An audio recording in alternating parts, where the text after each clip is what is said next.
Shalom,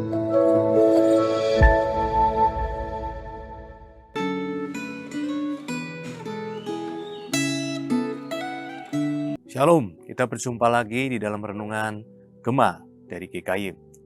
Pada kesempatan ini kita akan bersama-sama untuk membahas satu bagian dari Alkitab dari Mazmur 3. Kita akan melihat bagaimana Daud sedang di dalam sebuah pergumulan hati yang berat, terutama berkaitan dengan sebuah masalah yang dibawa oleh anaknya yang bernama Absalom.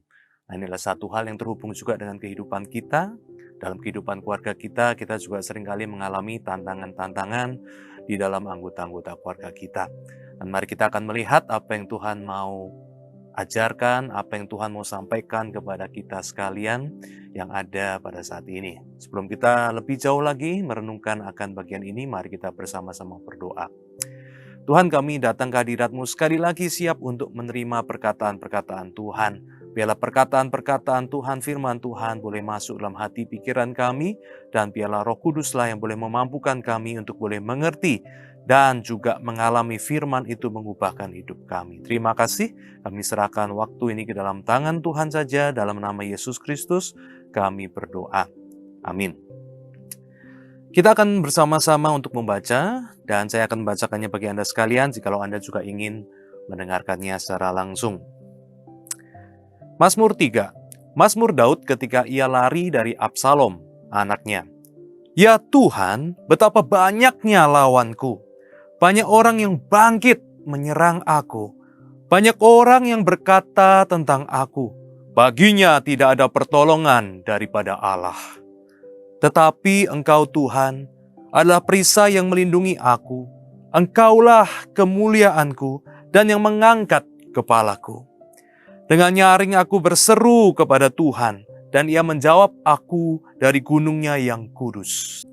Nah, Bapak Ibu, itu adalah sebuah firman yang sangat indah sekali waktu saya merenungkannya, dan saya harap Anda juga boleh merenungkannya dan menyimpannya, karena ini adalah sebuah firman perkataan pujian yang harus terus kita nyanyikan dalam kehidupan kita, apalagi khususnya dalam tantangan-tantangan yang kita hadapi, apalagi berkaitan dengan orang-orang terdekat dalam hidup kita. Keluarga kita, orang-orang kepercayaan kita, baik di tempat kerja, baik di kehidupan bertetangga kita, pimpinan-pimpinan yang kita kenal, orang-orang yang sebetulnya dekat dengan hati kita, tetapi masalah, kadangkala itu juga permusuhan muncul. Nah, ini adalah sebuah realitas yang dialami oleh Daud, yang kemudian dicatatkan oleh Daud dengan hikmat Tuhan ke dalam Mazmur 3.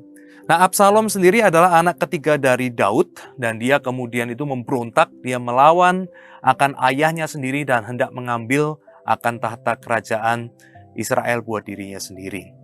Nah, yang menarik adalah Absalom ini ternyata juga orang yang bukan tiba-tiba aja seperti itu.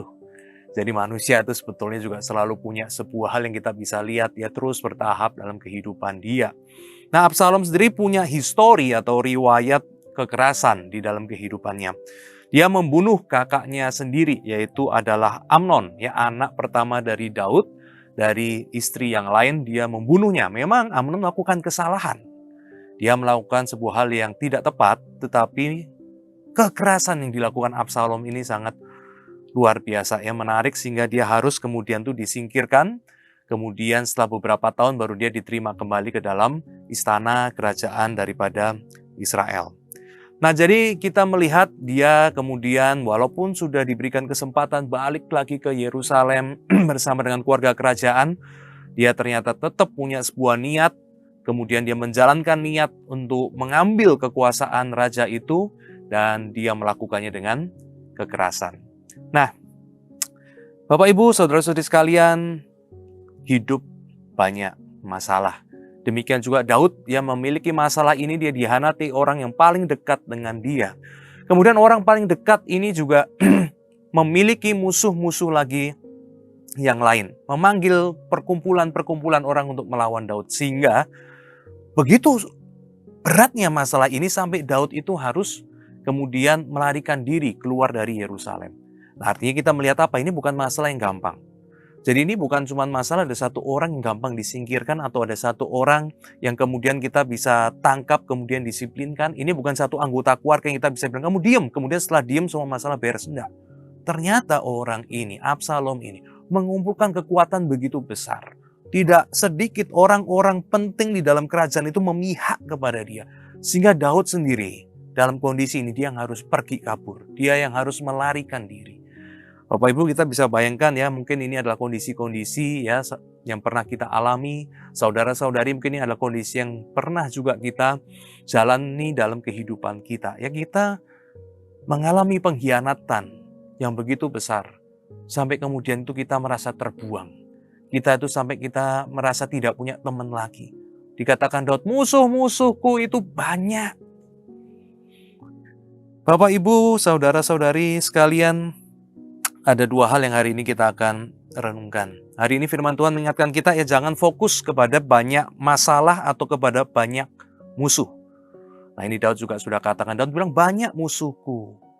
Tetapi dia mengingat satu hal yang penting adalah aku mau berfokus bukan kepada banyaknya musuh, banyaknya masalah, tetapi kepada satu Tuhan yang bisa menolong saya.